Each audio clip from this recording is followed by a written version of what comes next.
Hello hello and welcome to mission study. आज से हम एक नई सीरीज स्टार्ट करने जा रहे हैं। आज हम भारत के सम्राट अजातशत्रु का इतिहास देखेंगे।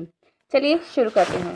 वीडियो शुरू करने से पहले अभी तक आपने हमारे यूट्यूब चैनल मिशन स्टडी को सब्सक्राइब नहीं किया है तो इसे सब्सक्राइब करें, लाइक करें और शेयर करें। चलिए वीडियो शुरू करते हैं।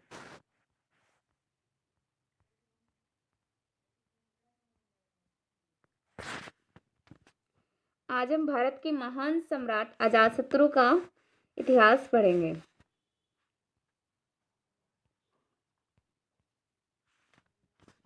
अजातशत्रु, यदि हम अजातशत्रु के जन्म की बात करें तो उनका जन्म 509 ईसा पूर्व में हुआ था। 509 ईसा पूर्व में अजातशत्रु का जन्म हुआ था। यदि हम अजातशत्रु के निधन की बात करें तो उनका निधन 461 ईसा पूर्व में हुआ था। आप देख सकते हो 509 ईसा में उसका जन्म हुआ था और 461 ईसा में उसकी मृत्यु हुई थी। यदि हम अजातशत्रु के जीवन संगी की बात करें तो उनका विवाह राजकुमारी वजीरा से हुआ था। राजकुमारी वजीरा से उनका विवाह हुआ था। यदि हम अजातशत्रु के पुत्र की बात करें, उनके संतान की हम बात करें तो उनके संतान थे उदयभद्र। उनके पुत्र का नाम था, अजातशत्रु के पुत्र का नाम था उदयभद्र, जिनका एक अन्य नाम है उदयन। उदयन नाम है अजातशत्रु के संतान का। यदि हम सम्राट अजातशत्रु के घराने की बात करें तो उनका घराना था हर्यक वंश। हर्यक वंश के थे अजातशत्रु। अजातशत्रु हर्यक वंश।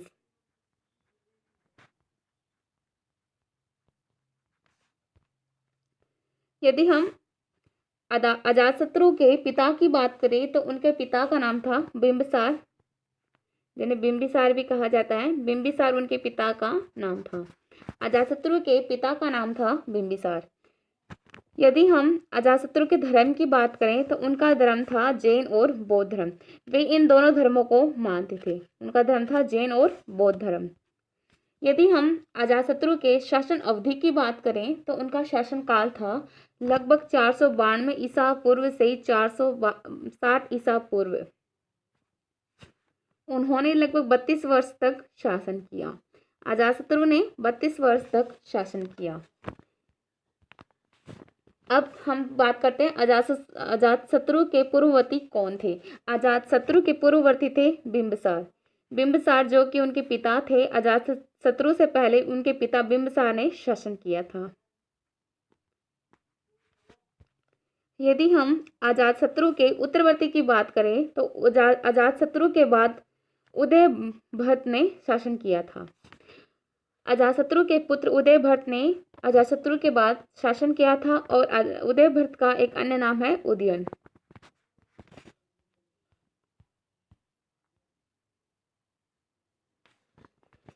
अजातशत्रु 492 ईसा से 460 ईसा पूर्व बिंबिसार के बाद अजातशत्रु मगध के सिंहासन पर बैठा।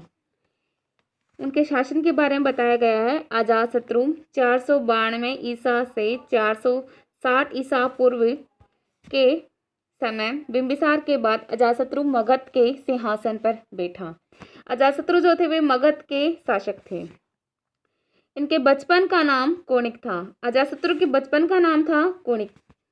कई बार एग्जाम में ये वाला क्वेश्चन बहुत बार पूछा जाता है कि अजातशत्रु के बचपन का नाम क्या था। अजातशत्रु के बचपन का नाम था कोणिक। भगवान बुद्ध के विरोधी देवदत्त के उकसाने पर इन्होंने अपने पिता की हत्या कर गद्दी पर बैठा। अब जैसे कि हम बात करें भगवान बुद्ध है, भगवान बुद्ध के विरोधी थे देवदत्त। देवदत्त जो थे देवदत्त के उकसाने पर इन्होंने अपने पिता की हत्या कर दी और वे स्वयं गद्दी पर बैठ गए। अजातशत्रु ने अपने पिता के साम्राज्य विस्तार की नीति को चरमोत्कर्ष तक पहुंचाया। इतिहास में इन्हें पितृहंता वंश के नाम से भी जाना जाता है। अब अजातशत्रु को इतिहास में यदि हम देखें तो भारतीय इतिहास परंपरा में अजातशत्रु को पितृहंता वंश के नाम से भी जाना जाता है। वे एक ऐसे भारत के ऐसे सम्राट थे जिन्होंने अपने पिता की हत्या करके शासन प्राप्त किया। अब सिंहली अनुसूत्रियों के अनुसार अजातशत्रु ने लगभग 32 वर्षों तक शासन किया और 461 ईस्वी पूर्व में अपने पुत्र उदयन द्वारा वह मारा गया। जैसे कि बताया मैंने कि अजातशत्रु जो थे वे पितृहंता के नाम पितृहंता वंश के नाम से जाने जाते थे। जैसे अजातशत्रु ने क्या किया, एक क्रम है, आप देख सकते हो। जैसे अजातशत्रु है, अजातशत्रु ने अपने पिता बिंबिसार की हत्या कर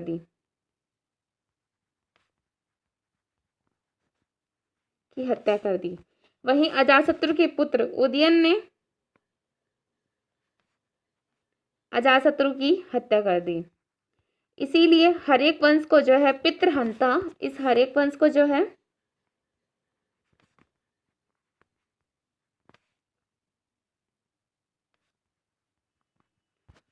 हंस के नाम से पुकारा जाता है।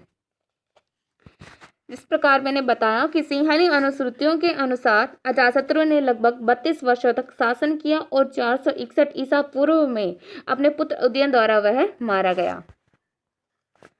अजातशत्रु मगध का एक प्रतापी सम्राट और बिंबिसार का पुत्र, जिसने पिता को मारकर राज्य प्राप्त किया। अब अजातशत्रु के बारे में बताया गया है कि वे मगध के एक प्रतापी सम्राट थे। अजातशत्रु कौन थे? वे मगध के एक प्रतापी सम्राट थे और बिंबिसार का पुत्र थे। ठीक है, वे बिंबिसार के पुत्र थे जिसने पिता को मारकर राज्य प्राप्त किया। उसने अंग, लिच्छवी, वज्जी, कौशल तथा काशी जनपदों को अपने राज्य में मिलाकर एक विशिष्ट साम्राज्य की स्थापना की।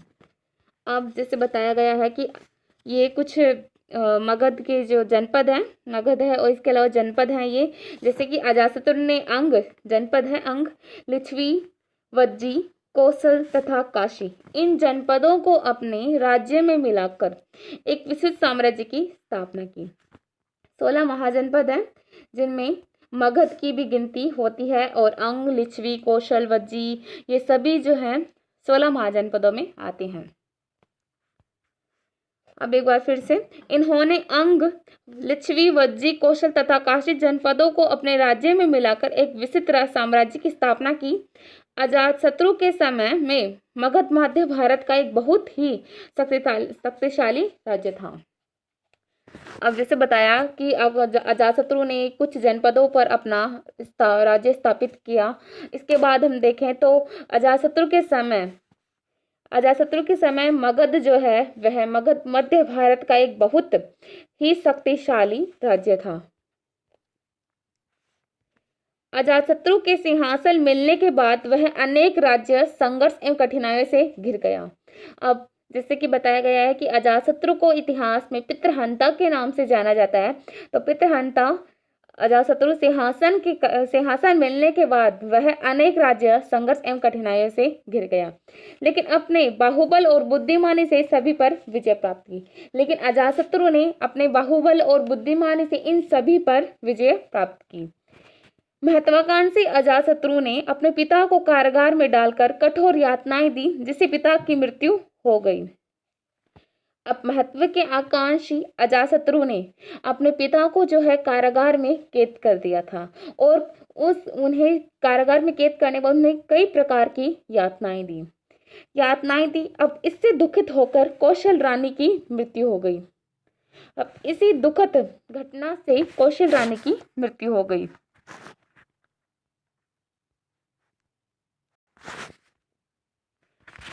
पाली ग्रंथों में अजातशत्रु का नाम अनेक स्थानों पर आया है। यदि हम अजातशत्रु की प्रसिद्धि की बात करें तो पाली ग्रंथों में अजातशत्रु का नाम अनेक स्थानों पर आया है, क्योंकि वह बुद्ध का समकालीन था और तत्कालीन राजनीति में उसका बड़ा हाथ था।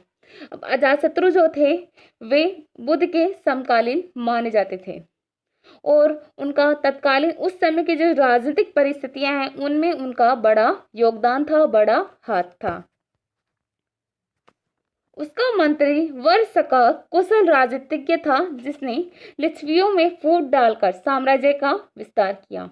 अब वहीं अजातशत्रु के मंत्री की बात करें वर्षकार, वो जो कि वे बहुत ज़्यादा कुशल और राजनीतिज्ञ थे। उन्होंने लिच्छवियों में, लिच्छवी जनपद है उसमें लिच्छवियों को कहा गया संबोधन है, तो लिच्छवियों में फूट डालकर साम्राज्य का विस्तार किया था।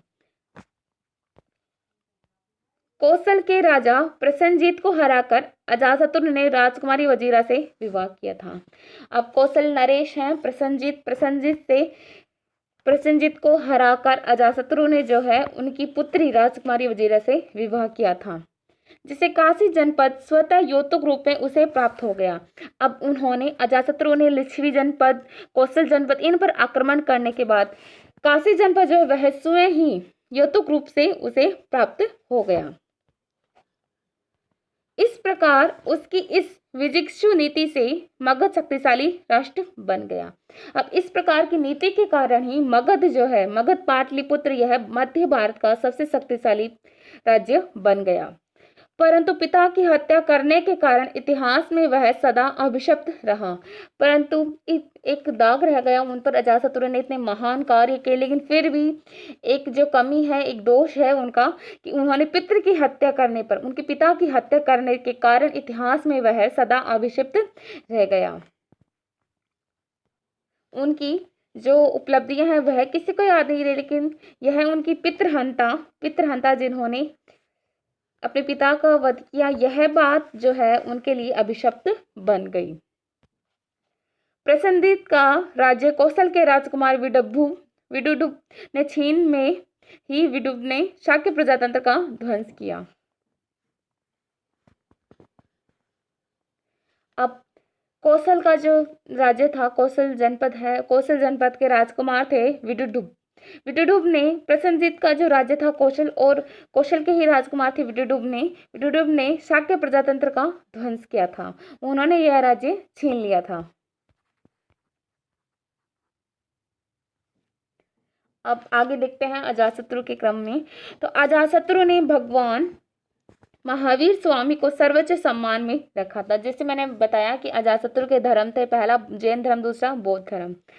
उस समय जैन धर्म के जो स्वामी थे, जैन धर्म के तीर्थंकर थे, 24वें तीर्थंकर थे महावीर स्वामी। जैसा कि कहा गया, अजातशत्रु ने भगवान महावीर स्वामी को सर्वोच्च सम्मान में रखा था। इसी ग्रंथ में यह भी कहा गया है कि अजातशत्रु के पास भगवान महावीर की दिनचर्या के बारे में रिपोर्ट करने के लिए एक अधिकारी था। अब जैसे कि बताया गया है कि अजातशत्रु जो है उनके लिए जो महावीर स्वामी, उनका स्थान सर्वोच्च था और वे उनकी ही जैसे बोल सकते हैं, उनका जो बोल सकते हैं मॉडल थे, अजातशत्रु के मॉडल थे महावीर स्वामी। तो इसी ग्रंथ में यह भी कहा गया है कि अजातशत्रु के पास भगवान महावीर स्वामी की दिनचर्या के बारे में रिपोर्ट करने के लिए एक अधिकारी था। उसे इस कार्य के लिए भारी रकम मिलती थी। अब उस अधिकारी को महावीर स्वामी की रिपोर्टिंग अजातशत्रु से बताने के लिए उन्हें इस कार्य के लिए भारी रकम भी मिलती थी। उस अधिकारी को भारी रकम भी मिलती थी। अब अधिकारी के पास एक विशाल नेटवर्क और सहायक फील्ड स्टाफ था। उस अधिकारी के पास जो है, यदि हम उस अधिकारी की बात करें तो उस अधिकारी के पास एक विशाल नेटवर्क और सहायक फील्ड स्टाफ था, जिसके माध्यम से वह अधिकारी भगवान महावीर के बारे में सभी जानकारी एकत्रित करता और राजा को सूचना देता था। उपवय सूत्र में भगवान महावीर स्वामी का चंपा शहर में आगमन, अजातशत्रु द्वारा उन्हें दिखाया गया सम्मान और भगवान महावीर के अर्धमगधी में उपदेश के बारे में विस्तृत वर्णन और प्रबुद्ध चर्चा की गई है। इसी के साथ आज का हमारा वीडियो कंप्लीट होता है। Thanks for watching and keep supporting. मिलते हैं नेक्स्ट वीडियो में।